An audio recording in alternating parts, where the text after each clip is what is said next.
Listo.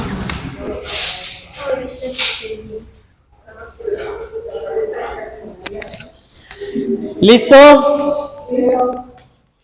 Pues, bienvenidos. Hoy yo voy a ser el portavoz a nombre de Estrellita, que se disculpa por no haber podido estar el día de hoy. Anda en junta de decanato, anda viendo todo lo que se va a hacer a nivel importante, ¿no? Y entonces, pues allá está Estrellita y nos encargó que hoy estuviéramos aquí. ¿Qué pasó? Perfecto, muchas gracias. Me pidió de las 5 y de las 6, me pidió 35 y hay 15 de las 1 y 2. Ok. Gracias. Y pues bueno, el día de hoy nuestro expositor va a ser Adrián, ya lo conocen. Adrián de Escuela de Pastoral, está aquí en el Cefalae con nosotros. Encargado de catecismo infantil. Vive aquí en la comunidad, ¿verdad? Sí, totalmente, sí. De aquí, 38 años, ya sabes. Soltero, lo que necesite. Nada más para que vean, pues. Le voy a dar primero la palabra a Adrián para que haga la oración. Y vamos a hacer una síntesis de lo que vimos la clase pasada, para poder dar apertura a lo que nos va a decir Adrián el día de hoy. Nos ponemos de pie, por favor.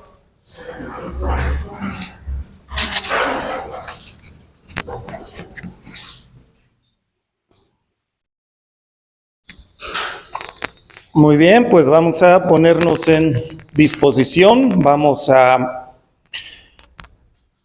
alejar todo aquello que nos distraiga, aquellos pensamientos que no nos permitan estar aquí.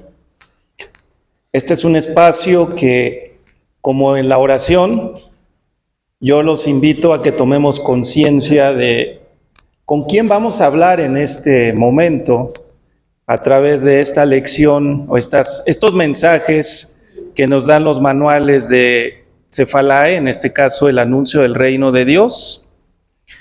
Vamos a poner toda nuestra atención, en primera instancia, nuestra voluntad de querer estar aquí. En segunda instancia, nuestro razonamiento. En tercera instancia, nuestro corazón. En el nombre del Padre, del Hijo y del Espíritu Santo. Amén. Amén. Espíritu Santo, haznos conscientes de tus dones para que el día de hoy todo nuestro ser esté aquí presente, en este espacio de tiempo de nuestras vidas, que podríamos estar haciendo cualquier otra cosa, pero lo hemos dedicado a ti, Señor. Que todo nuestro ser tenga esta conciencia y que este espacio sea un espacio totalmente de calidad hacia ti, Señor. Seamos mansos, toma control de nuestro ser, conduce este espacio para que llegue hasta nuestros corazones estos mensajes que nos vas a transmitir de este maravilloso manual del reino de los cielos. Amén. Amén. Bueno, antes de continuar, ¿alguien le tocó la introducción del tema 4? ¿Síntesis tema 4? Ok.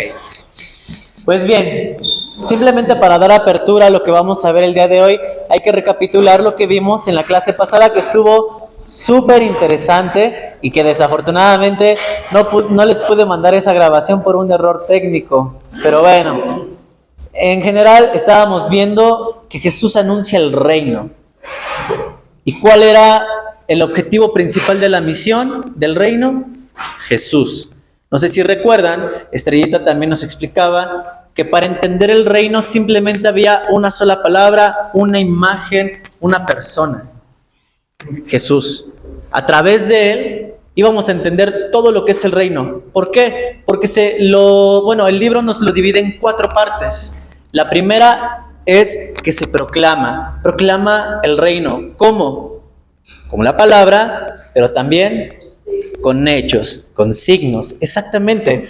Que no era para demostrar que Dios podía hacerlo todo, no, era simplemente por la fuerza de la fe de las personas que lo merecían en ese momento. Alcanzaban ese pequeño esa pequeña misericordia de Dios Padre y se manifestaba a través de Jesús. Eso en una primera instancia. En el segundo punto era que la misión llegaba a ¿quiénes?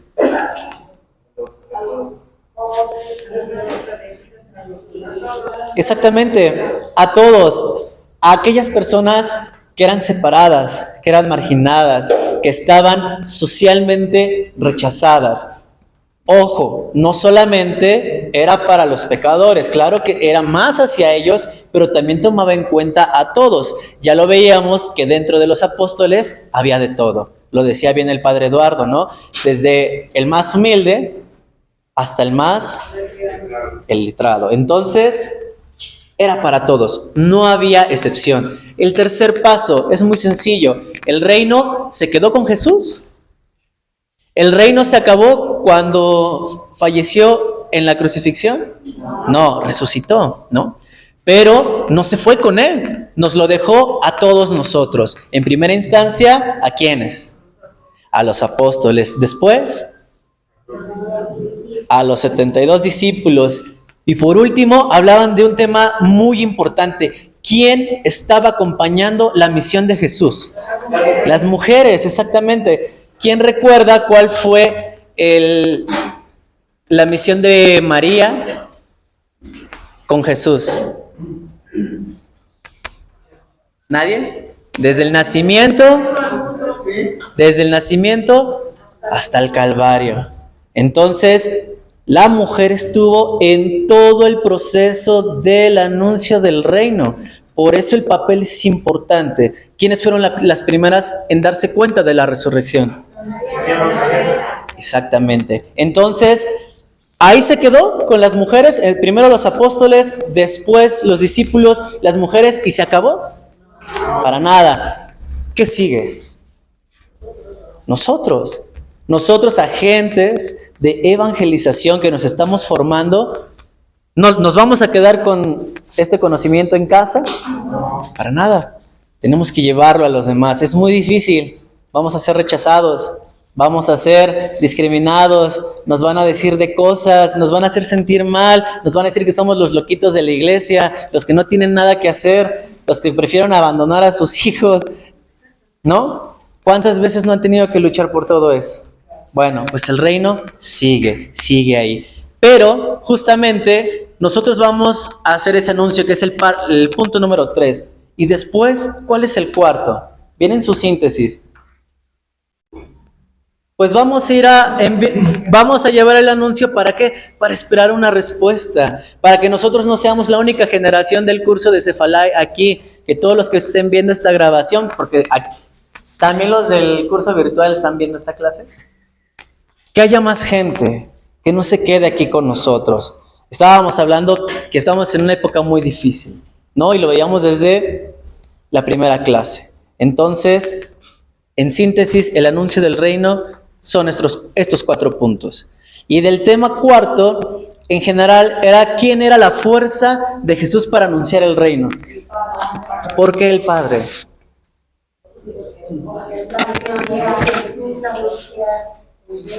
En términos generales, sí. Pero ¿cuál fue la parte más importante que hizo Jesús respecto al Padre? No. A ver, por acá. Sí, pero ¿cómo? ¿Cómo le decía? ¿Cómo?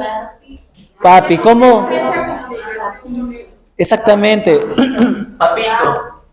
Abba. O, diría el padre Octavio, Abuna, como era la palabra originalmente. Abba, Abuna.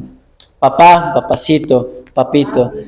¿Cuál fue ese vínculo de amor? Aterrizarlo a todos nosotros, al alcance de todas esas personas que creían que no tenían acceso a Dios, que solamente eran los que estaban hasta acá, los sumos sacerdotes, no sé, la tribu de Leví, y hasta ahí. ¿Dios no estaba al alcance de los demás? No, Jesús viene a decirnos, Dios Padre es para todos. Y esta es la síntesis del tema 3 y el tema 4. Vamos a darle la palabra a Adrián para que nos pueda explicar el tema que sigue.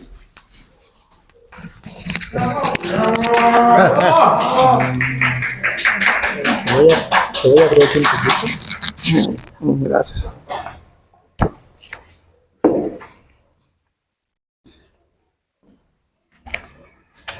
Bueno, pues antes que nada, muchísimas gracias por esta oportunidad en donde me permiten compartir un poquito con ustedes y sobre todo, pues aprender de ustedes de lo que vayamos platicando, reflexionando, pues de estas dos lecciones tan maravillosas de este manual, el anuncio del reino de Dios. Este reino de Dios que es tan misterioso que, pues bueno, forma parte de ese reino o forma parte de ese mundo invisible que fue creado por Dios, pero que por medio de las señales de aquellos que han permitido que Dios habite en ellos, por medio de esas señales podemos descubrir que el reino de Dios ya está aquí. Mucho depende de la labor de nosotros, es parte de lo que nos va a decir hoy, pues la lección del día de hoy, este tema.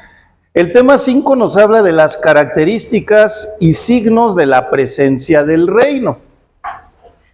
Nos habla de que el reino de Dios es la manifestación y es la realización del designio de salvación en toda su plenitud. O sea, es la manifestación y la realización. Dos cosas que nos da este subobjetivo de este tema 5, características y signos. Características, pues nos van a ayudar a describir. Signos nos ayudarán a ver, a hacernos conscientes de la presencia de este reino. El objetivo que nos plantea el tema es descubrir, en primera instancia, las características del reino predicado por Dios en Jesucristo y valorar en las características del reino cuáles son las exigencias de este reino. Y un tercer objetivo es comprender los motivos del rechazo a su mesianismo. Descubrir, percatarnos, darnos cuenta, valorar. ¿Sí? Cuando no valoramos algo, no nos importa, ¿verdad? Lo descuidamos, no le ponemos atención, no le damos importancia. Entonces, con lo que veamos en este tema, nos va a sembrar una semillita para valorar las características del reino y comprender por qué hay ese rechazo. Yo como siempre, siempre cuando he tenido esta oportunidad que me han dado de compartirles un poquito, pues siempre cito una fuente que para mí siempre, desde que lo descubrí, he vivido enamorado de esta fuente que es el Catecismo de la Iglesia Católica. Este documento maravilloso del Catecismo que tanto nos abre el corazón para poder descubrir la presencia de Dios, para poder darle respuesta. Todo el Catecismo es un manual de cómo darle respuesta a Dios. Es maravilloso, a mí me encanta. Y el Catecismo, ¿en dónde ubicamos el tema de hoy del anuncio del reino y específicamente las características y señales? Lo vamos a ubicar en la primera parte del Catecismo, que es nuestra profesión de fe. Creo en Jesucristo. Y nos ubicamos en los misterios de la vida de Cristo y específicamente dentro de los misterios de la vida de Cristo hubo una parte de la vida oculta y otra parte de su vida pública. El Catecismo ubica esta parte del reino de Dios en la vida pública de Jesucristo. Porque en la vida pública es donde, sobre todo en Mateo, en donde vamos a encontrar muchas referencias en el manual, vamos a ver que hay muchas referencias de que el reino de Dios, uno habla del reino de Dios y el otro habla del reino de los cielos. Es lo mismo, pero ¿por qué Lucas habla en una forma y Mateo habla en otra? Tiene que ver que quiénes eran los destinatarios del evangelio. Para los judíos, ¿sí? Los judíos, digamos, convertidos al cristianismo, pues ellos traían todavía esa parte del judaísmo en donde no podían mencionar el nombre de Dios. Entonces, por eso ahí se mencionaba el reino de los cielos. Y el otro evangelista, que su evangelio estaba más para los paganos, habla de el reino de Dios, porque ellos no tenían esa, digamos, esa consigna de no mencionar el nombre de Dios. Es una pequeña diferencia que vamos a encontrar entre un evangelio y el otro evangelio. Y otra referencia, esta es la ubicación del catecismo de la Iglesia Católica, entender nuestra fe, en qué creemos. El catecismo nos dice que en el reino de los cielos, ahí está, en el anuncio dentro de la vida pública de Jesús, del reino de los cielos, en nuestra profesión de fe, en la primera parte. Y la otra fuente que es muy citada por el manual, la de catecismo no la cita, pero bueno, yo se las comparto, son los numerales del 541 al 550. Ahí es donde habla de lo que vamos a tocar el día de hoy. Y otra fuente, que esta sí está citada en el manual, es la fuente de una encíclica del Papa Juan Pablo II, que es Redemptoris Missio. Esta encíclica trata de un tema que se llama sobre la permanente validez del mandato misionero. Y hay un capítulo dentro de la Redemptoris Missio que habla específicamente del reino de los cielos, que es el capítulo 2. El manual de hoy en ese tema cita bastante la Redemptoris Missio en los numerales 14 y 15. Así es. Perfecto. Muy bien. Entonces vamos a comenzar con el tema propiamente, ya ubicándonos en el catecismo. Vamos a empezar con la primera parte. Las características del reino son reveladas. Jesús revela progresivamente las características del reino y las exigencias. ¿Y cómo lo va revelando? Lo va revelando mediante sus palabras. Sí, vemos el sermón de la montaña o el discurso evangélico, el discurso parabólico, ¿sí? El discurso escatológico, y así son 5 discursos que vamos viendo en el Evangelio de Mateo, por ejemplo. Entonces, con palabras él va enseñando. Vemos a Jesús enseñando qué es el reino de los cielos. Nunca lo define, pero lo va describiendo. Es parte de la lección del día de hoy, o del tema de hoy. ¿Qué es lo que nos va describiendo Jesús de ese reino misterioso de los cielos? Primero lo describe mediante palabras. Y Jesús, todo lo que enseñaba y predicaba y hacía, iba acompañado de señales. Esas señales que eran las curaciones milagrosas, por ejemplo. La expulsión de los demonios. Y muchas señales que vemos en los milagros que fue haciendo Jesús. Entonces son palabras acompañadas de señales, ¿sí? Estas señales eran pues obras que hacía Jesús, ¿sí? Y su persona propiamente. Recordemos el pasaje de Zaqueo. Zaqueo, ¿se acuerdan de ese pasaje de Zaqueo? Cuando va el Señor Jesús a la casa de Zaqueo, Jesús nunca dice nada. Simplemente la persona de Jesús es tan impactante en Zaqueo que tan solo el hecho que le haya dicho Jesús, oye, Zaqueo, bájate de ese árbol, que hoy me voy a hospedar en tu casa.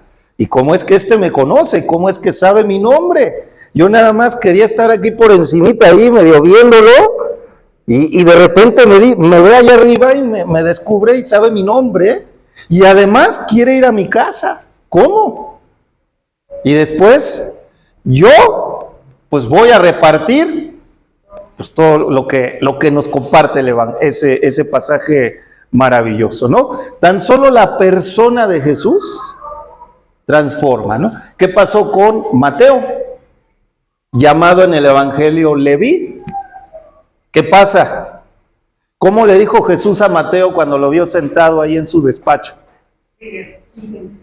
¿Y qué pasó? ¿Dijo algo Mateo? Simplemente se levantó y se fue, ¿no? Dejó todo y se fue. Así es. Entonces la persona de Jesús, la santidad, la esperanza, la fe, la caridad que a él se le notaba seguramente al verlo a los ojos, al verlo predicar, era tanto el amor que él le transmitía a la gente que por su voluntad lo aceptaba, que ya tan solo el estar ahí ante su presencia transformaba. La presencia de Jesús, la persona de Jesús, ¿sí? La Biblia de América nos propone un excelente itinerario pedagógico que está dividido en palabras y se toma la parte de las palabras del discurso evangélico o el sermón de la montaña. Número 2, el reino en acción. El reino en acción se toma de los milagros que hace Jesús, las señales o las obras que hace Jesús. Y luego nos hace referencia de las parábolas. Las parábolas que por medio de situaciones cotidianas, de acontecimientos conocidos de la vida diaria, nos va diciendo cuál es el efecto del reino de los cielos. El efecto que va teniendo, ¿dónde? Adentro de cada persona. ¿Sí? Yo las parábolas las veo como lecciones que dejó de ese crecimiento del misterio del reino, justamente. Como lecciones que tenemos que tomar. Sí, es el poder transformador de, por ejemplo, la parábola de la levadura. ¿Se acuerdan de esa? La parábola de la levadura, como un pedacito ahí que está hecho de una bacteria transforma algo, ¿no? La semilla de mostaza, como una semilla tan pequeña va creciendo y transforma su entorno de no haber nada. Hay un arbusto, algo grande, y además se convierte en abrigo de pájaros, ¿no? Entonces, las parábolas nos van a mostrar, como dice Omar, por un lado, esa parte del crecimiento del reino. El efecto que tiene el reino en los corazones de cada uno. La levadura, pues puede ser esa levadura que está dentro de nuestro corazón que nos va transformando en otra cosa. Algo que éramos se convierte en otra cosa, ¿sí? Entonces son estas tres partes en las que la Biblia nos va a dar esta pedagogía de el reino en palabras, el reino en acción y el crecimiento misterioso del reino. Cabe mencionar que si quisiera aquí hacer una precisión al respecto del reino en las palabras, el sermón de la montaña es un sermón bastante largo, que lo vamos a volver a tocar en el tema que sigue, que tengo también la oportunidad de que reflexionemos juntos, que son las bienaventuranzas. Las bienaventuranzas es el inicio del sermón de la montaña. Y ahí en este sermón de la montaña, el Señor Jesús nos va a ir enseñando cómo nosotros debemos transformar nuestras vidas para darle respuesta. Recuerden, sal de la tierra y luz del mundo. la actitud que debemos de tener ante aquí en este mundo. Debemos ser luz y sal. Así empieza después de las bienaventuranzas. Después nos habla de la relación con la ley, el cumplimiento de la ley, la justicia nueva y superior a la antigua, las prácticas de la misericordia, atesorar bienes en el reino, bienes espirituales, no bienes materiales, ¿sí? El verdadero tesoro no está aquí, sino está allá, en este reino invisible. El ojo, la lámpara del cuerpo. Dios y el dinero. Nadie puede servir a dos amos. Nos habla también de la relación con nuestro prójimo en este sermón de la montaña. No juzgar, ¿sí? El abandono a la providencia, la confianza en Dios. La regla de oro. ¿Cuál es la regla de oro? No le hagas a los demás lo que no quieras que te hagan a ti, ¿no? Eso está parte del sermón de la montaña.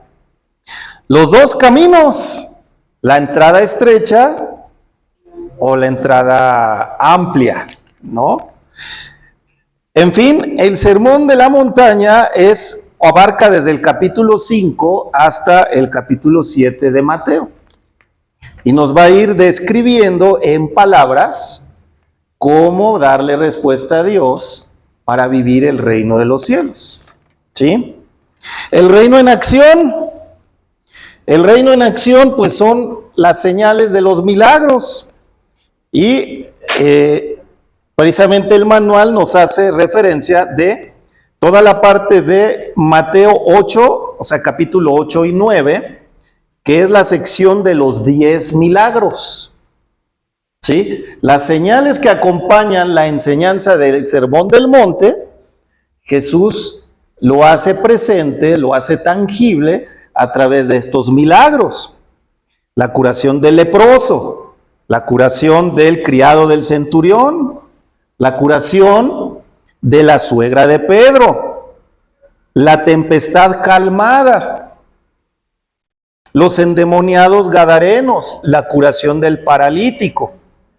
Todas esas son señales que transforman la vida de aquellos que recibieron precisamente ese toque del Señor Jesús. El reino en acción. Y en tercer lugar, las parábolas, en donde las parábolas, que es el crecimiento misterioso del reino, pues la parábola del sembrador. ¿Se acuerdan de esa parábola del sembrador? Que las semillas, dependiendo del terreno donde caigan, algunas crecerán y otras morirán, ¿no? Entonces, toda una enseñanza de qué es lo que sucede con la semilla de la palabra en nuestros corazones, que se traduce en vivir en el reino de los cielos. La parábola de la cizaña, ¿se acuerdan de esa también? Que va a crecer el trigo y la cizaña, y esperemos hasta el final de los tiempos para separar la cizaña del trigo. La cizaña se va al fuego y el trigo se va al granero del Señor. La parábola maravillosa que mencionaba, la de la levadura, ¿sí? Las parábolas del tesoro y de la perla, ¿se acuerdan de esas? Quien encuentra un tesoro, esa perla, ¿sí? Entonces la guarda y deja todo para guardar esa piedra, ¿no? Esa perla. Entonces, cuando uno encuentra y vive el reino de los cielos, por nada del mundo dejará ese tesoro, ¿no? En fin, son las parábolas, el discurso que nos pone como referencia este tema número 1 de el reino en palabras, que lo podemos ver en el Sermón de la Montaña, el reino en acción, que lo podemos ver con las señales del Señor Jesús en los milagros, y el reino en las parábolas, que nos muestran cómo el reino de los cielos transforma ¿sí? Y además crece, si nosotros queremos. Todo está en la voluntad del hombre. Si el hombre no quiere, pues, o sea, el Señor en lo que no tiene jurisdicción prácticamente es en la voluntad del hombre. Si el hombre no tiene la voluntad de darle respuesta, por más que recuerden que al Señor le pedían hacer milagros, ¿se acuerdan? Cuando lo llevan ante los fariseos, ¿no? Oye, pues haznos un milagro. Él dice, no. ¿Por qué? Porque las personas, el hombre que no quiere creer, por más que se le haga un milagro enfrente, aún así no va a creer. No hay esa voluntad. Bien, vamos al tema o al punto número 2. El punto número 2 dice, el reino, realidad profunda y misteriosa. ¿Sí? Conocer las parábolas, que es un estilo literario usado por Jesús, nos introducen de inmediato a las características del reino. Es una realidad profunda, ¿sí? Y es una realidad misteriosa. Pero aquí la palabra misteriosa, ¿cómo la podemos entender? ¿Quién me dice qué entendería por esta palabra misteriosa desde el punto de vista cristiano? ¿Qué entiende por esta parte de realidad profunda y misteriosa? ¿Qué se referirá con misteriosa? Un misterio en la vida cristiana, ¿sí?, tiene un significado. ¿Qué es? ¿Alguien sabe qué es un misterio? Sea como la semilla, que cuando está en la tierra, pues tiene que pasar tiempo hasta que va brotando. Pudiera ser, ¿sí? Sí. A ver, Omar. Nadie sabe. Nadie sabe, ¿sí? Hasta que no te es revelado. El misterio es una verdad que no te ha sido revelada. ¿Sí? Pero que para cada quien podría ser misterio. Así es. Pero finalmente el misterio es la palabra del Señor existe y es verdad. Solo que a cada uno a lo largo de nuestra historia se nos va revelando. Como por ejemplo a Pedro. ¿Quién dicen ustedes que soy yo? Entonces, unos dicen que eres un profeta, otros dicen que eres Elías, otros que eres el Juan el Bautista. ¿Y ustedes quién dicen que soy yo? Y le dice el Señor a Pedro, tú eres el Mesías. ¿Y cómo le contesta Pedro? ¿Se acuerdan? Esto te lo ha revelado, lo sabes porque te lo ha revelado el Padre. ¿Sí? Entonces, ese es el misterio, ¿sí? Que se va revelando, se nos va dando a conocer conforme nosotros vamos dando respuesta. Porque nosotros en el cerebro podríamos decir, yo creo, aquí. Pero en cuanto nosotros en la vida de oración, en la vida de la búsqueda de la santidad, vamos dándole respuesta a Dios, entonces Él se nos va a ir desvelando. ¿Sí? Perdón, ¿qué ibas a decir, Omar? No, ya, todo bien. Bueno, ok. Muy bien. Entonces, conocer los misterios del reino es concedido solo a algunos, si tenemos la voluntad. ¿Quiénes nos dice aquí? Dice, ¿por qué Jesús les respondió en parábolas? Jesús respondió a parábolas, dice, es que a ustedes se os ha dado a conocer los misterios del reino, pero a ellos no. ¿Sí? Es una parte que sucede en el discurso parabólico. Luego, la comprensión favorece las disposiciones internas de la persona. ¿Sí? Entonces, nos da como referencia el manual la explicación de la parábola del sembrador. Ok, yo les di esta parábola, el Señor la explica, y a la hora de explicarla, pues a los discípulos les cae más el 20. Oye, pero explícanos la parábola del sembrador, ¿qué quiere decir? Quiere decir esto.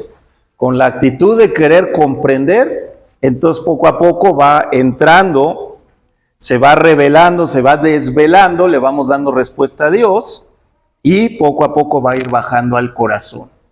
Sí, recordemos, una cosa es dar respuesta porque el cerebro dice y otra cosa es que el corazón dice. Ajá. Otro punto que nos da este punto número 2 de reino, realidad profunda y misteriosa es: el reino tiene un comienzo pequeño y su crecimiento es inadvertido. Totalmente maravillosa esta parte que nos da este punto, ¿no? Y nos pone como ejemplo la parábola del grano de la mostaza. Es el grano de mostaza, la palabra sembrada, la palabra que leímos, la palabra que deseamos entender, y esa palabra misteriosamente, ¿sí?, se va desvelando, va revelando su significado en nuestra vida. ¿Sí?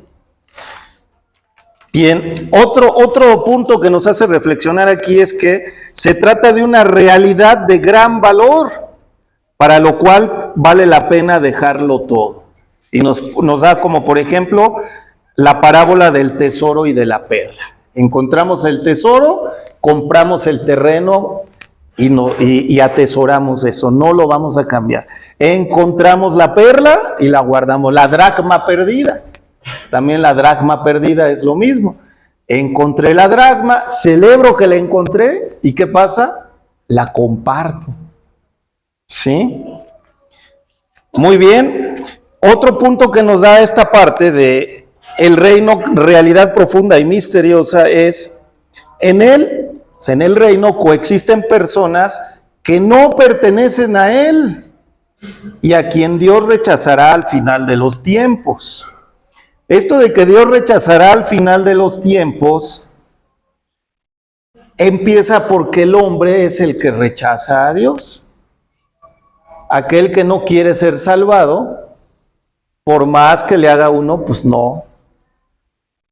Se encajona en su mundo terrenal y no lo sacas de ahí.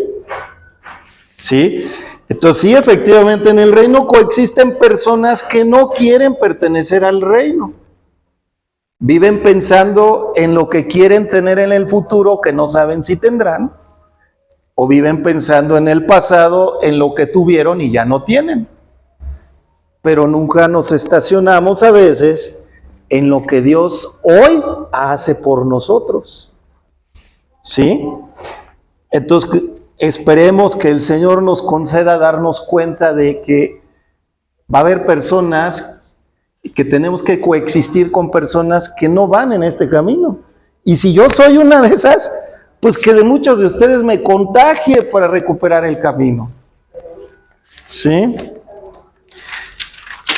Tercer punto. El reino es para todos. Creo que esta parte es muy clara que el Señor Jesús la pone a lo largo pues de toda la Sagrada Escritura, de todo el Evangelio. El reino está destinado a todos. La misión de Jesús abarca toda la humanidad. Abarca a los pobres, abarca a las mujeres, que en ese tiempo pues ya sabemos la historia, abarca a los pecadores, abarca a los paganos, ¿sí? Abarca a los leprosos, los ciegos, los cojos y los niños. Y la lección nos da varios ejemplos. Por ejemplo, la comida con pecadores en casa de Leví. Y este va y se sienta a comer con pecadores. ¿Se acuerdan? Después de llamar a Leví, a Mateo hace un banquete, ¿no? Y van muchas personas, pues sabemos quién era Leví. Entonces, pues Leví invita a varios como él, ¿verdad? Este va a comer con pecadores, se sienta a comer con pecadores, ¿no? Luego, curación del siervo del centurión. Os digo que ni en Israel he encontrado una fe tan grande. La de Señor, yo no soy digno de que entres en mi casa. La pecadora perdonada, ¿sí? esa parte en la que el fariseo le ruega que vaya a comer a su casa, ¿sí? Y estando ya en la casa del fariseo, había una mujer pecadora pública, quien al saber que Jesús estaba comiendo en casa del fariseo, llevó un frasco de alabastro de perfume, poniéndose detrás a los pies de Jesús, comenzó a llorar y con sus lágrimas le mojaba los pies. Bueno, sabemos la historia, pues Jesús ahí, pues cuánto amor le manifiesta y acepta ese amor de esta mujer, pues, ¿qué nos dice el Evangelio? Que era pecadora pública. Entonces el reino de Dios, el reino de los cielos, Jesús, a través de su persona, volvemos a esas tres partes, ¿no? Palabras, obras y su persona, es incluyente. No importa quién sea, todos son bienvenidos, ¿no? Y nos continúa este punto número 3, de que el reino de los cielos es para todos, diciendo que a todos ellos que tocó Jesús, les hizo vivir una experiencia de liberación al tratarlos como amigos. O sea, Jesús no nos trata como siervos, nos trata como amigos. ¿Por qué? Porque el siervo no sabe lo que hace su amo, ¿verdad? O sea, el siervo simplemente le dicen, haz esto, y va y lo hace. No es lo mismo que cuando te dicen, oye, fíjate que tengo un problema en casa, necesito ir a hacer un trámite porque mi esposa está enferma, no puede ir, entonces quiero que tú me eches la mano, si puedes venir e ir a hacer el trámite por mí. Aquel que es amigo tuyo, tienes la confianza de revelarle quién eres tú y de revelarle y de decirle, pues, cuál es tu problema. Jesús nos revela y nos marca el camino, ¿sí? Y bueno, pues vuelve a hacer una cita de la Redemptoris Missio aquí. Y en la Redemptoris Missio trae varias partes interesantes que además hace vivir ya a estos marginados la experiencia de liberación, estando con ellos, yendo a comer con ellos, tratándoles como iguales y amigos, haciéndolos sentirse amados y por Dios, manifestando así su inmensa ternura por los necesitados y los pecadores. ¿Sí? Entonces la Redemptoris Missio es muy recomendable leer ese capítulo que les compartía, el capítulo 14, que habla del reino de los cielos. ¿Sale? Y vamos con el reino transforma las relaciones, que nos va a compartir aquí nuestro compañero.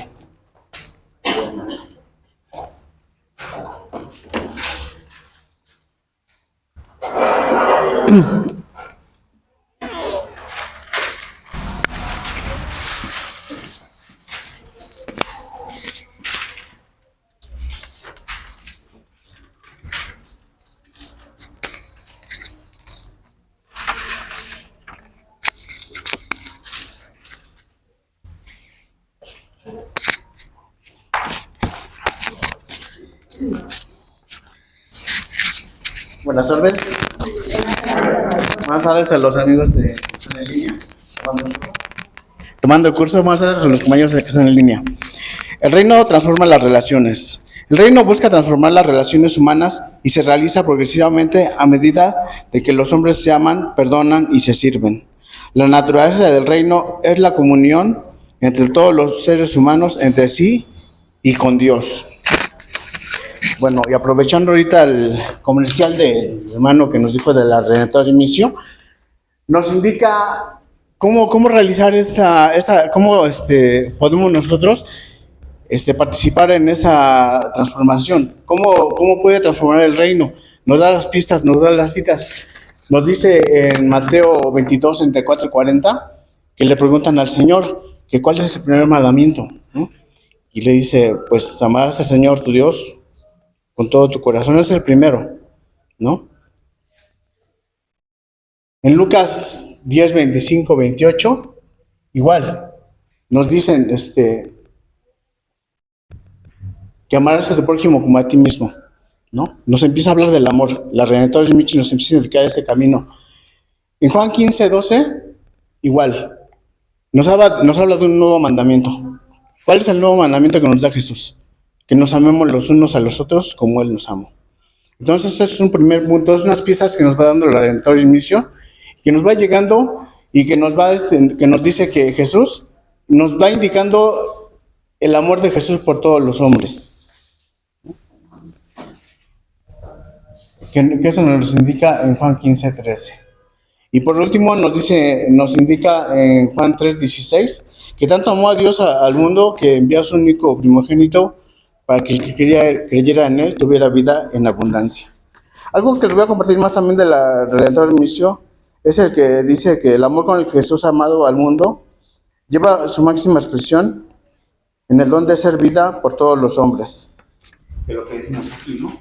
Manifestando el amor que tiene el Padre por todo el mundo. La naturaleza del reino es la comunión de todos los seres humanos entre sí y entre Dios. Es lo que nos indica la Redentor Missio, y todo lo que nos va llevando hacia ¿dónde? Hacia el reino de Dios, ¿no? Continuando con el otro punto que... Ay, ¿dónde está mi libro?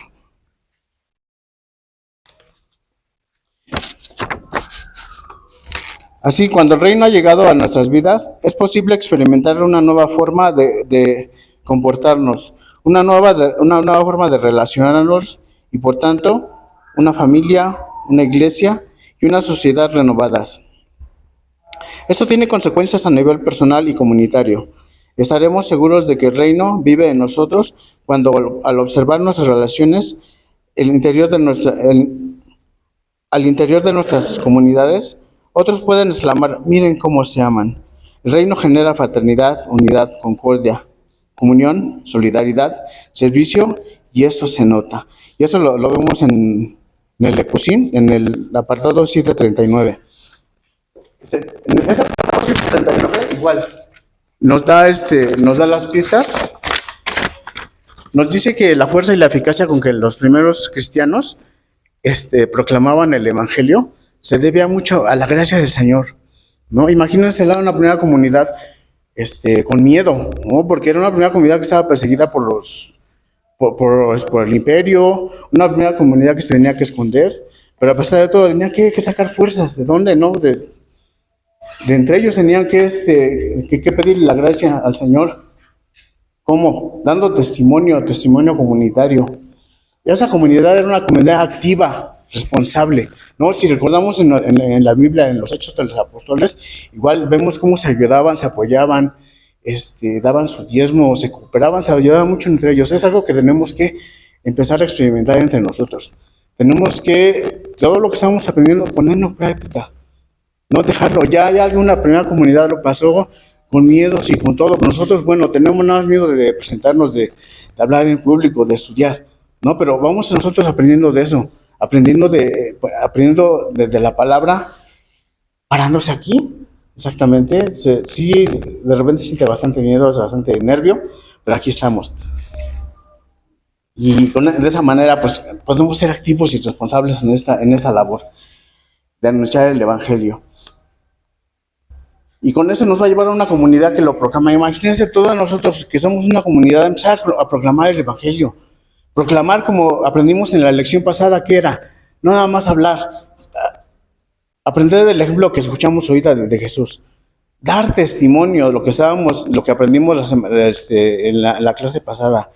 Cómo dar testimonio con nuestras vidas, con nuestras acciones. Es lo que nos va a llevar. Siendo comunidad, ayudándonos. ¿Y cómo lo vamos a lograr? Experimentando unidad y concordia entre nosotros. Ser una comunidad participativa. Empezar a participar entre nosotros. Tenemos dudas, preguntarlas. Vemos un hermanito que tiene algún problema que no entiende, pues acercarnos a él.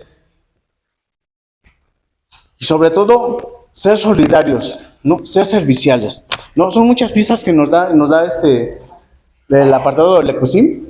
Nos da muchas pistas que nos van a llevar a eso que nos dice, que nos proclama, que nos enseña, que nos pide nuestra lección. Nos va a llevar a ese, mira cómo se aman. Nos va a llevar a experimentar eso. Imagínense, yo creo que si ustedes creen que alguien se asoma allá afuera, diría, miren cómo se aman. No me respondan ustedes. Se preguntan, yo también me pregunto, ¿no? En nuestras misas, ¿Ustedes creen que los que están a nuestra, porque no solo vamos nosotros a las misas de recoger nuestros reconocimientos, va más gente? ¿Ustedes creen que esa gente dice, miren cómo se llaman? Creo que tenemos una tarea, tenemos una super tarea ahorita de aquí, bueno, ya la tenemos desde cuando, pero yo les invito a tener presente esto, ¿no? Luchar por ese mira cómo se llaman, ¿no? ¿Y cómo lo podemos hacer? Siendo solidarios, comunicándonos. A ver, le tengo una pequeña dinámica, a ver si me alcanza el tiempo. Levanten la mano, voy a pedir 3 datos míos. Levanten la mano, ¿quién se lo sabe? Primera pregunta, ¿cómo me llamo? No me digan a mí, que levanten la mano el que lo sepa. Que me digan, ¿cómo me llamo? ¿A qué me dedico? ¿Y cuántos hijos tengo? ¿Quién sabe esto? Ya tenemos año y medio, ¿cuánto tiempo tenemos ya aquí? Bueno, 7, 8 meses, ¿no? Yo les pregunto, ¿cómo me llamo? ¿A qué me dedico? ¿Cuántos hijos tengo? No, yo les dije, bueno, que levanten la mano. Que levante la mano el que... Alejandro es el compañero que no ha venido. Es el hermanito que no ha venido de... Bueno, me robo unos minutitos para hacer una dinámica. Vamos a reciclar algo. A reciclar el reloj de las citas de Estrellita. Yo les invito a que agarren su cita número 2. La cita, le hicieron citas, ¿no? Primero, agarren la segunda cita, reúnanse con su segunda cita y pregúntense, conózcanos. Yo me llamo Miguel. ¿A qué me dedico? ¿A la construcción, a la pintura, albañilería? Soy comerciante. Y soy soltero, ¿no? Porque no tengo hijos. Soy soltero y... ¿Saben que para no movernos, voltense al que tienen al lado y pregúntense? Bueno, está bien. O bueno, al que no conozcan, al que no sepan cómo se llama. Bueno, ya. Sí, porque pues bueno... Es que era reciclar una dinámica que hizo Estrellita, pero bueno. Con eso doy por terminado mi tema y a ver si unos minutos para conocernos. Y pues muchas gracias por escucharme.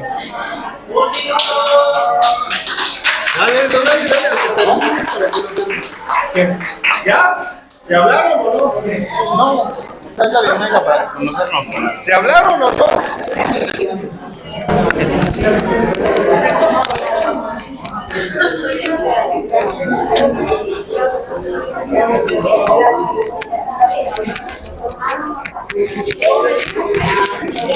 Bien, vamos a continuar solo como dato, el documento que citaba Miguel es la evangelización de las culturas en la Ciudad de México, el que llamó como ECUSIM, evangelización de las culturas en la Ciudad de México. Ese sí está muy enfocado aquí. Yo creo que yo no lo he leído, pero sí es un documento que ya el título del documento pues invita a que lo leamos, ¿no? Bien, seguimos.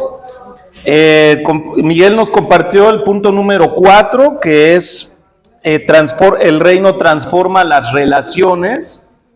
Al transformar nuestro corazón como esa levadura que transforma, entonces, ¿cómo voy a ver al prójimo? Ya no lo voy a ver igual. Y algo para completar un poquito lo que nos dice Miguel, una enseñanza que nos dejó pues la gran Teresa de Ávila es el reconocimiento de la dignidad del ser humano. En el momento en el que yo me reconozco como un hombre digno, que tiene dignidad, y que también yo puedo tener el don, la gracia, el regalo de la salvación, y así como yo también, Jesús murió por mí, también murió por él, y por ti, y por cada uno de todos nosotros. Entonces la perspectiva cuando miramos al prójimo cambia, porque ya no lo veo como una persona extraña, la veo como una persona que también tiene derecho a reconocerse digno y que también el Señor Jesús vino a dar su vida por él. Entonces así aquella persona despreciable ante los ojos del mundo, para los ojos del cristiano no es igual, por lo que nos comentaba nuestro compañero Miguel. O sea, el Señor transforma las relaciones tanto con la gente que conocemos como con las personas que no conocemos. No los vemos igual. Así el de la tienda del mercado, que yo nunca le hablo, pero que lo veo que está ahí, también lo reconozco digno de que debe ser salvado. Y entonces motiva a que cuando lo voy a ver, digo, no quiere decir que yo lo haga, pero pongo un ejemplo.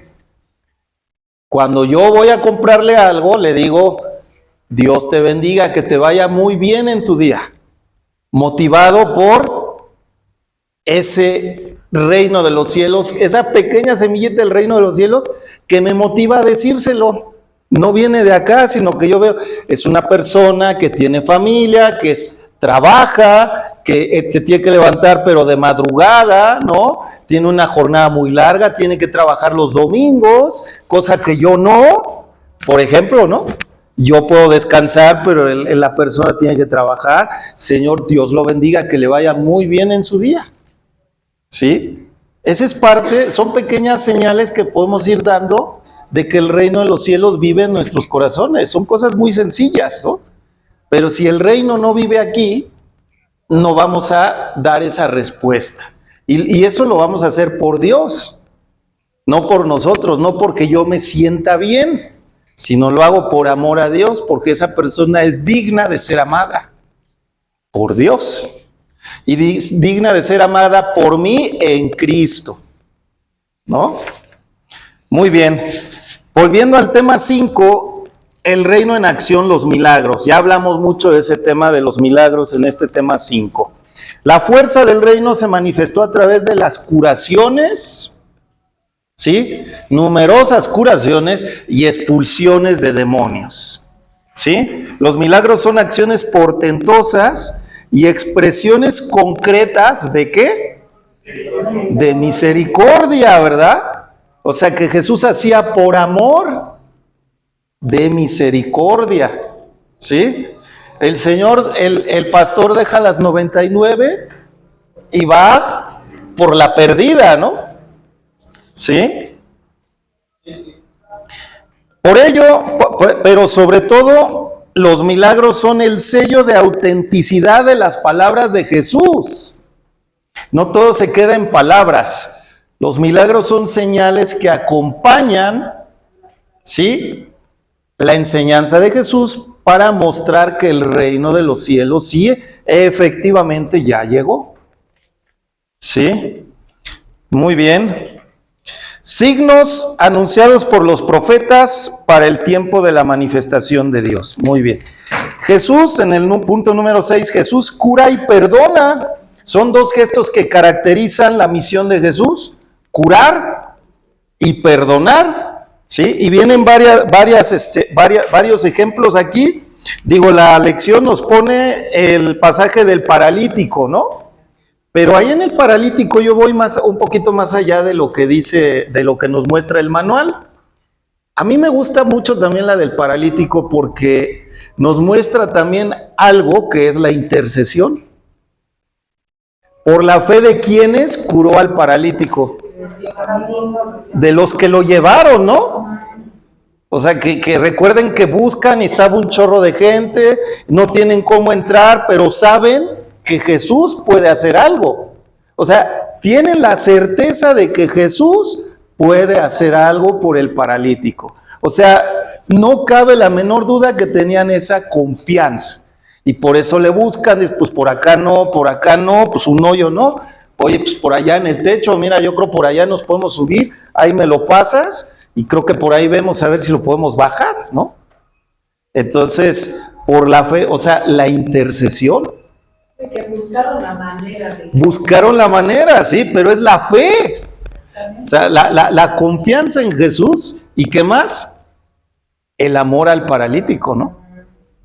Entonces son las dos cosas. El amor en Cristo, la confianza, ¿sí? El amor en Cristo al prójimo y la confianza es la que te motivan, la que te mueven, ¿no? Eso es lo que nos distingue, por ejemplo, de una persona que es altruista. Entre un altruista y un cristiano, lo que lo motiva es el Señor. El altruista se siente bien, le gusta hacer el bien a los demás, qué bueno, ¿no? Es algo muy loable, muy de reconocerse, pero está motivado porque él se siente bien de hacerle bien al prójimo.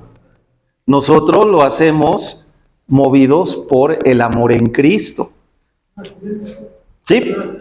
Dice ahí en el Evangelio que el techo era de palma, pero la palma cuando se pone en el techo lleva un alambre, una vela que los está uniendo, no los tira el cielo, Sí. ¿no?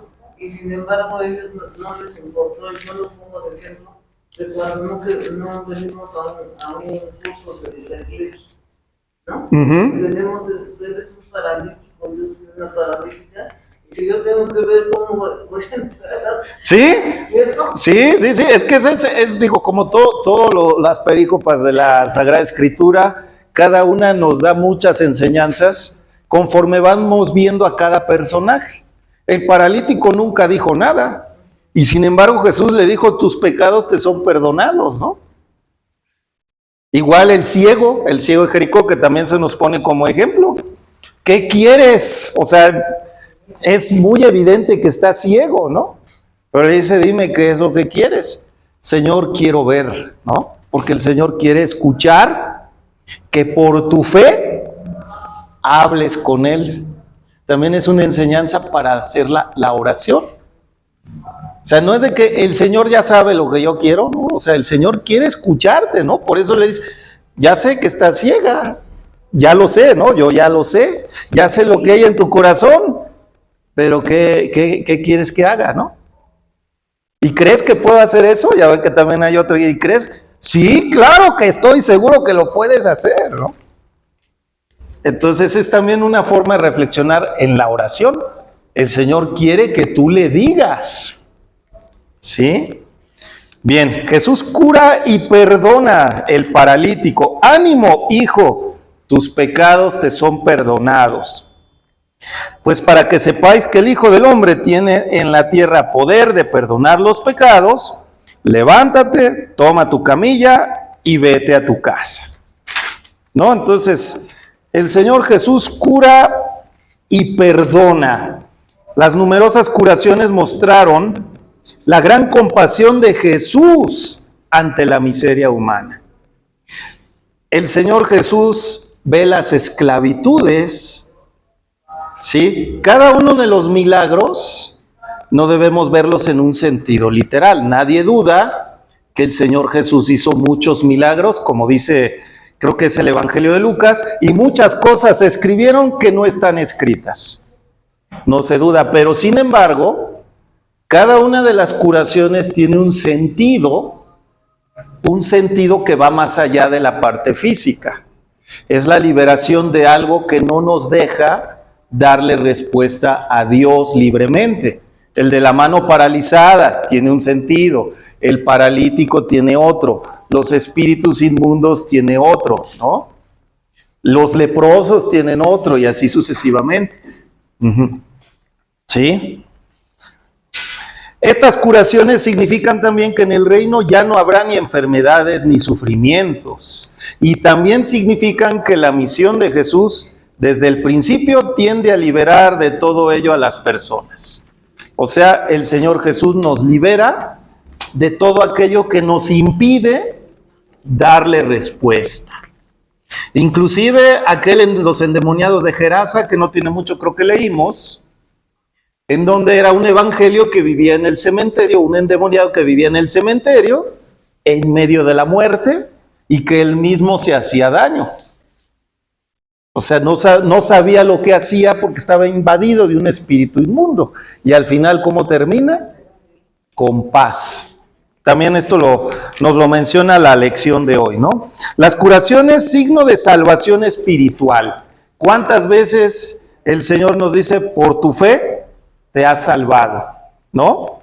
Mientras cura, Jesús invita. Las curaciones son signo de salvación espiritual y de liberación del pecado. Mientras cura, Jesús invita a 3 cosas. Cuando cura, Jesús invita a la fe. Número 1. Número 2, invita a la conversión. Nos invita a transformar nuestra vida, a cambiar nuestra vida. Y por último, nos invita al deseo de perdón. Recibida la fe, la curación anima a ir más lejos, introduce la salvación y nos pone de ejemplo el ciego de Jericó, que es sanado gracias a su fe y también se ve fortalecido en su fe gracias al milagro. ¿Qué quieres que haga por ti?, le pregunta el Señor Jesús. Señor, que recupere la vista. Y Jesús le respondió, recupérala, tu fe te ha salvado. Y al instante recobró la vista. ¿Y luego qué hizo el ciego? No recuerdo si, creo que no lo dice la lección, pero ¿qué hizo el ciego? ¿Alguien se acuerda?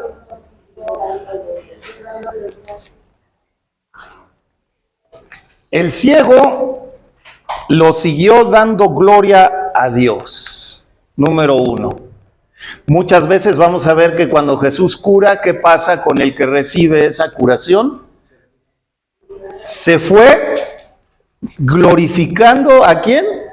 A Dios, reconociendo que fue obra de Dios y glorificándolo. ¿Y eso qué pasa? Que tampoco lo dice en el libro, pero lo dice el Evangelio. Todo el pueblo al verlo alabó a Dios. ¿Sí? Una forma de evangelizar. Las sanaciones son prueba de que a Dios le interesa el hombre completo. Completo. ¿Sí? Cuerpo, mente y espíritu. Punto número 8. Jesús libera del mal.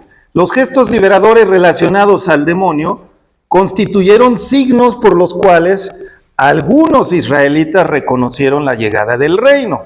Y nos pone aquí la perícopa de Jesús y Belzebul, en donde los fariseos le dicen, este expulsa demonios por Belzebul.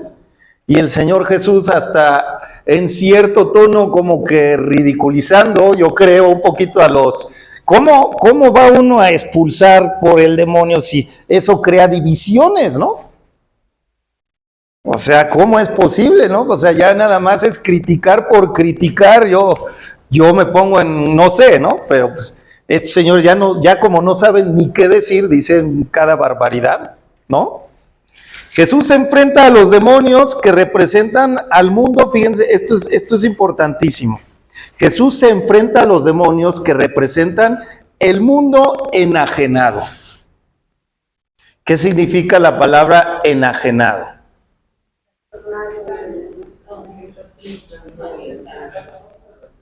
¿Sí? ¿Qué pasa cuando yo estoy viendo el fútbol así que...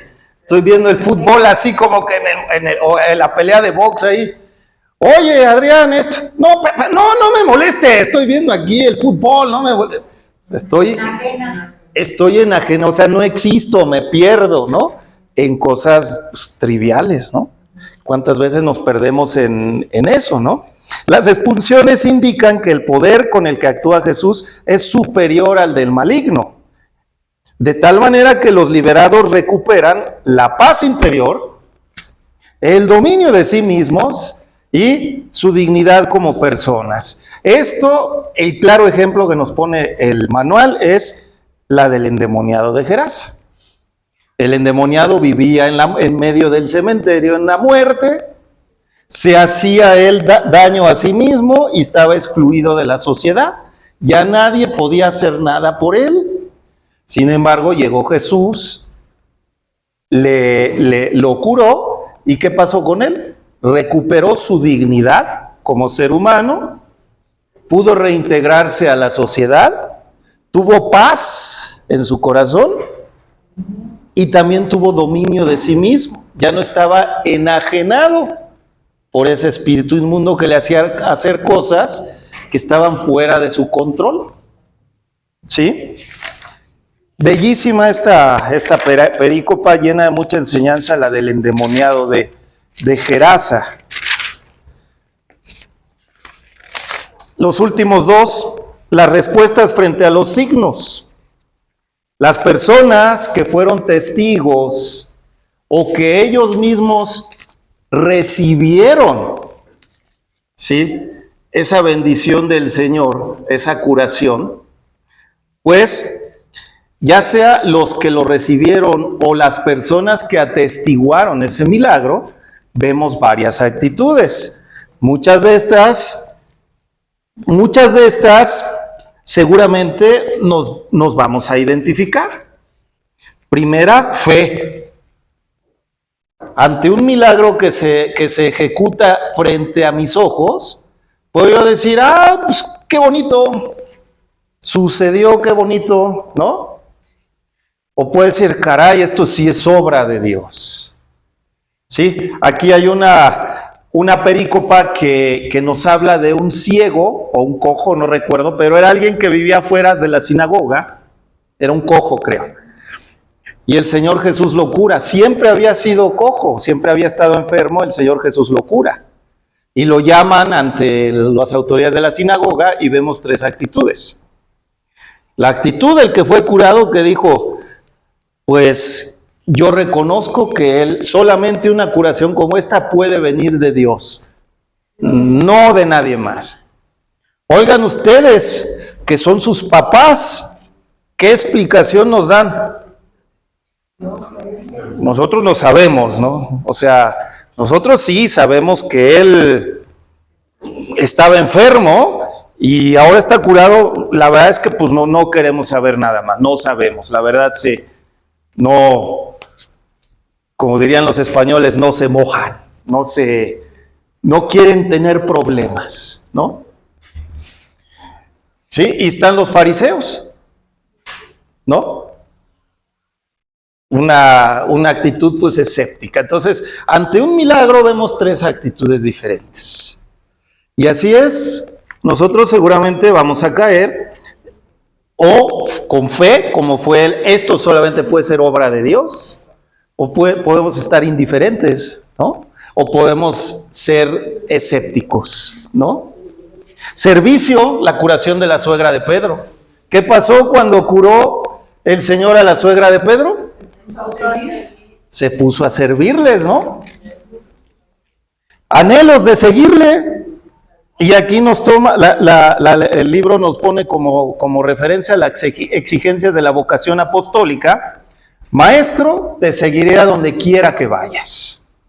¿Sí? Cuando ya va haciendo milagros, ya lo van conociendo y dice, maestro, yo te seguiré a donde quiera que vayas. Admiración en la tempestad calmada, cuando van, que Señor, se va a hundir el barco, hombre. Bueno, ¿y este quién es? Caray, ¿quién es este que hasta los vientos y el mar le obedecen?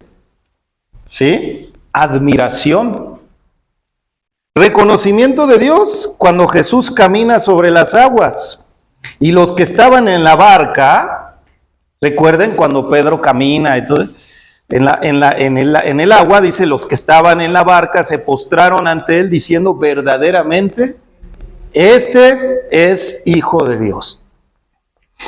El reconocimiento de que esto que ha sucedido en mi vida, no cabe duda que es obra de Dios, ¿no? Pero ya un reconocimiento de corazón. Esto es obra de Dios. Rechazo de los endemoniados gadarenos. Ya ven que cura al endemoniado, manda a los espíritus inmundos a los puercos se van al acantilado y llegan los porqueros. ¿Qué pasó aquí con nuestros puercos? ¿No sabe qué? Váyase, por favor, retírese de aquí, no queremos saber nada de usted ni nada. Es más, hasta mis puercos que valían mucho dinero, ya me dañó mi economía, ¿no? O sea, me duele más la economía que ver al endemoniado regresar, sanado, ¿no? Temor, la curación del paralítico. Y al ver esto, o sea, cuando vieron que el paralítico había sido curado, la gente temió y glorificó a Dios. Anuncio. Aquí en el anuncio no lo menciona el libro, pero me gusta mucho la del leproso. Creo que es de Marcos, donde Jesús cura a un leproso y el leproso queda tan agradecido que va y le avisa a todo mundo, y Jesús ya no podía ir a ninguna ciudad sin que lo dejaran entrar, ¿no? ¿Sí se acuerdan de esa? Del leproso. Y entonces, a partir de que el leproso difundió, anunció, dijo lo que había sucedido, ¿sí? Ese gran milagro de regresarlo a la sociedad, de haberlo purificado, ¿no? De poder volver a hacer su vida normal. Entonces, fue tanto que ya no podía entrar en ninguna ciudad, ¿no? Más que todo le dijo, no lo divulgues, no le digas. No lo divulgues, pero era tanto su deseo de anunciarlo, ¿no? Que dijo, no, es que esto de veras, Dios mío, gracias, miren lo que hizo el Señor por mí, ¿no? El anuncio, motivado porque el Señor ha obrado en tu vida, ¿no? Y las críticas, bueno, críticas sobran de los fariseos, de los escribas, los saduceos, etcétera. Algunas respuestas llevaron a la conversión y a la adhesión del proyecto de Cristo, pero otras, en cambio, llevaron a distanciarse de este proyecto. Señor, ya he cumplido todos los mandamientos, ¿qué más hago para seguirte? Ve y vende todo y sígueme. Uy, no, pues me la pones difícil, ¿no? No, muchas gracias, no. ¿Verdad? El reino implica de nuestra parte, con esto se cierra este número maravilloso, el 9. El reino implica de parte nuestra disposición para aceptarlo, la voluntad. ¿Quiero o no quiero? Eso es lo primero. ¿Quiero o no quiero? Si yo no quiero, no va a pasar nada. ¿Sí? La actitud es, Señor, tú sabes que yo no sé nada, pero quiero conocerte. Tengo esa voluntad. Mi coquito y todo lo que yo soy, lo poco que soy, yo lo pongo para que tú hagas lo que tú quieras de mí. Que tú me digas cuál es tu voluntad conmigo. Yo no sé nada, pero tengo la voluntad de decirte que sí. Y el número 10, el reino es la obra salvífica de Dios. La llegada del reino en Jesús anticipó ya desde esta vida la presencia salvífica y trascendente de Dios. La salvación implicó la superación de los poderes del mal, que son destructores y enemigos de la creación. Y también la salvación implicó el comienzo de una vida nueva. En la realidad del reino se radican o se quitan el egoísmo, la injusticia, la soledad, el odio y el mal en general. Esto ocurre a través de los hombres que se dejan invadir de su soberanía.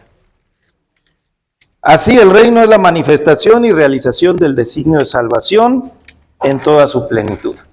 Y hasta aquí este tema maravilloso. Creo que este tema número 5 es bellísimo de este manual, cómo lo sintetiza. Bueno, yo luego me emociono demasiado platicando con ustedes, pero bueno, pues vamos a tomar el break, que ya es bastante tarde, y vamos a regresar con las bienaventuranzas que ya conocen, y además las acabamos de leer hace poco. Si fuera una misa, ahí las debieron de haber escuchado, ¿verdad? Con la maravillosa homilía del padre Lalo que me tocó ver. Caray. Nos vamos al break y regresamos.